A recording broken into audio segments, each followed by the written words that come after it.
কারণ এখনো ঠিক আছে ঢলে ঢলে মানুষ ভেতরে ঢুকছে। মিরপুর রোডে এখনো লোক আছেন, তাদেরকে পেছনে অবশ্যই আমাদেরকে দিতে হবে, তাহলেই আমরা একটি সুন্দর জানাজার নামাজ উপহার দিতে চাই মহান আল্লাহর দরবারে। আপনাদের সহযোগিতা একান্তভাবে কামনা করছি।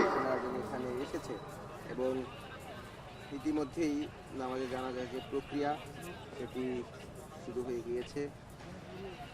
পুরো এই মানিকমে এভিনিউতে যারা মুসল্লি যারা এবং খালেদা জিয়া জানাজায় অংশগ্রহণ করতে এসেছেন তাদের উপস্থিতিতে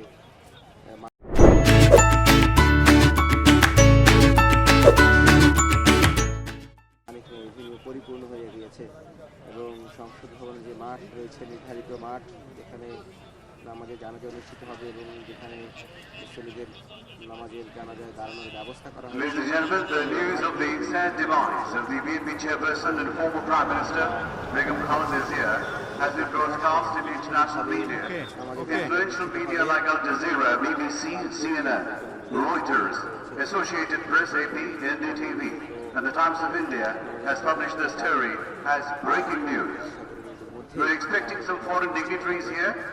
The Foreign Minister of India, Subramaniam Jaishankar, Foreign Minister of Pakistan, Ishaq Dar, who is also a Deputy Speaker of the Pakistan government, Bhutanese Foreign Minister D.N. Dungyel, the Special Envoy of the President of the Maldives, Mr. Ali Haider Ahmed, Foreign Minister of Nepal, Balanand Sharma, and Sri Lankan Foreign Minister Vijita Herat.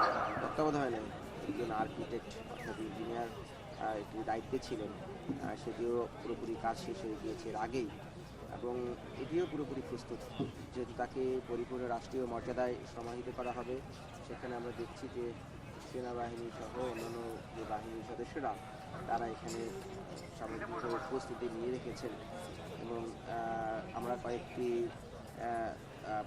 যেমন তিন বাহিনীর প্রধান উপদেষ্টার এবং বিএনপির পক্ষ থেকে তাকে যে শ্রদ্ধা জানানো হবে সমাহিত করার পর ফুল দিয়ে, সেই ফুলগুলো